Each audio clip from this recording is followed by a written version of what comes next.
So I stood outside of the hospital door in the huge Columbia Presbyterian Hospital in New York City, and I thought to myself, I've got this. Now, that's not what everyone thinks when they're standing outside of a hospital door, but that's what I thought. I was 1 year away from being a lawyer down in Alabama, and I had just finished my first year of seminary in New York City.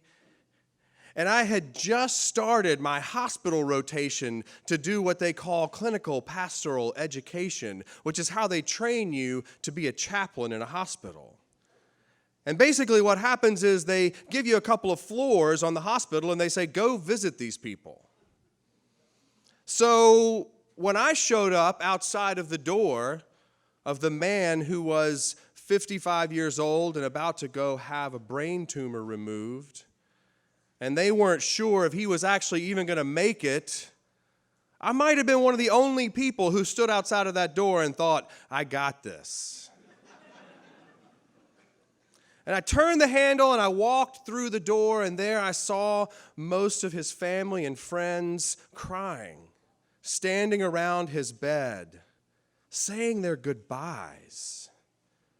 They didn't know if he was going to make it through the surgery. The doctors didn't give him much of a chance. They weren't even sure he would live, but if he did, he might not be the same person. So this might be the very last time that any of these people saw this man they loved so much as who they knew him to be. And I walked in, and I introduced myself, and I spoke to the family, and I talked to them a little bit about what was going to happen with the surgery. And I spent about 15 minutes with him, and then I did what all good chaplains do, and I said, well, would you like to say a prayer before he goes into surgery? And they said, yes, we would. And so we all gathered hands around his bed, and we all closed our eyes, and we bowed our heads. And I said probably what might be the best prayer that has ever been said anywhere. It was amazing. It was full of hope, and it was full of God's love for everyone there. And I went on for a little while. And I just prayed, and it was so good. I was really feeling it.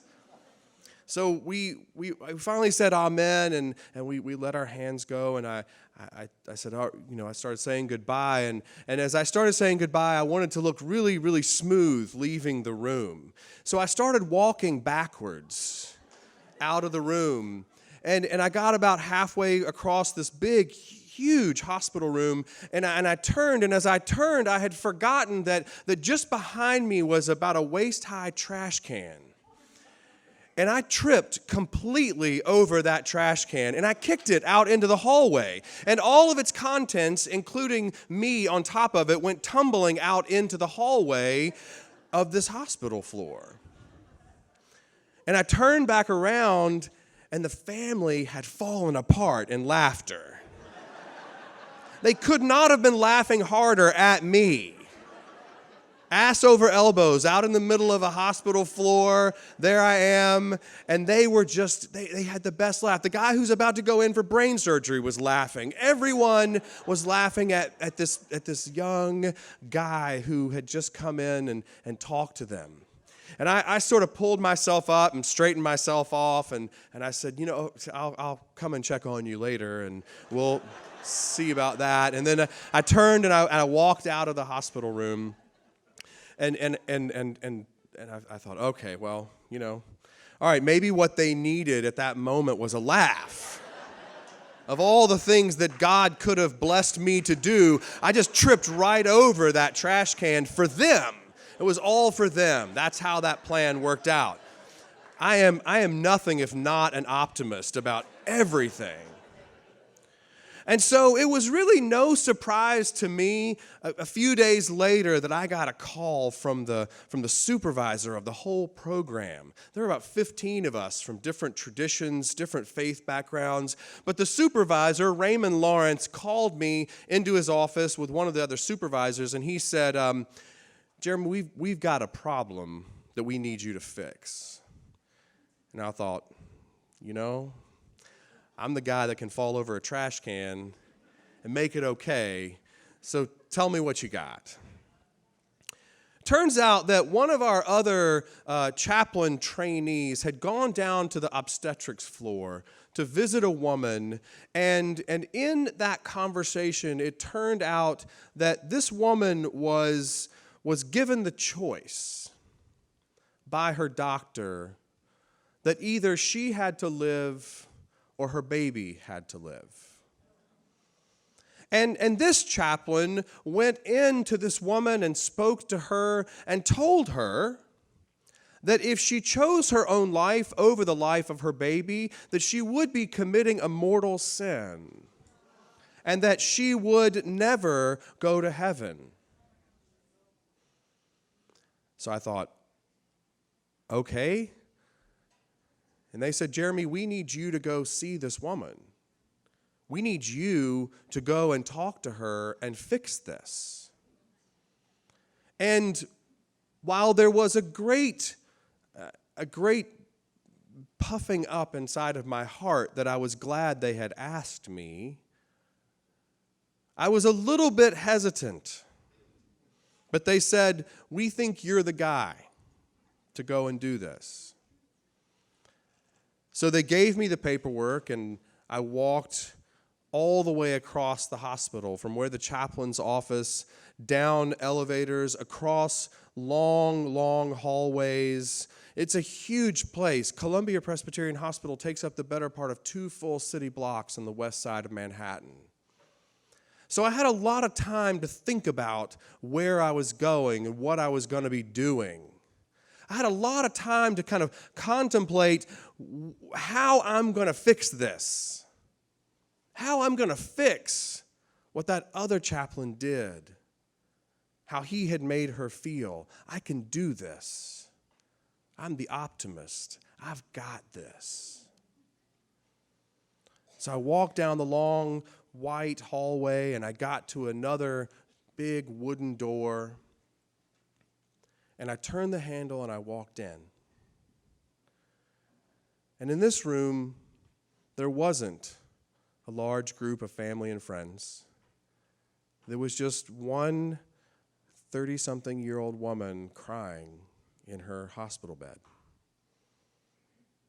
I walked over to her and I introduced myself and told her I was a chaplain, that the other chaplain wouldn't be back to see her. And she said, it doesn't matter anymore. And as we talked, she told me that just a few hours before, the baby had died and had been stillborn. She didn't have to actually make that decision. That decision was made for her, and now she sat just in sorrow, just crying, still afraid of that God this other chaplain had told her about. And I sat there, and I had nothing to say. No words were coming to my mind that was going to fix this. There was no fixing this. There was nothing that I could do.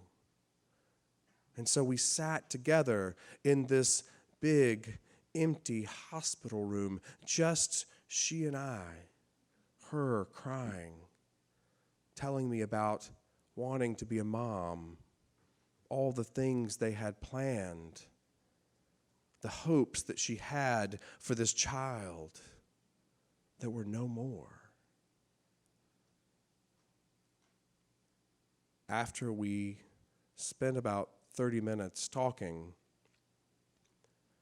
I decided it was time for me to go, and I said, well, would you like a prayer before I go? And she said, yeah, I would. And somewhere in the back of my mind, I thought, you still maybe got this. You can do something. You can impact this whole situation. So I said, let's pray. And we closed our eyes, And I said probably what might be the worst prayer that I have ever said in my entire life. I stumbled over the words every time I started, and I said, "Dear God," I didn't know what was going to come next. I didn't know what to say to this person lying in such pain, lying in that place of complete emptiness. I had no idea what to say next, but I stumbled through and I said some words, and I tried again and again to give her some comfort, something, anything that might ease the pain that she was in. And I slowly turned and walked out of the door. And as the door closed behind me and I stood in that empty hallway, I thought to myself, I have absolutely no fucking idea what I'm doing. Thank you.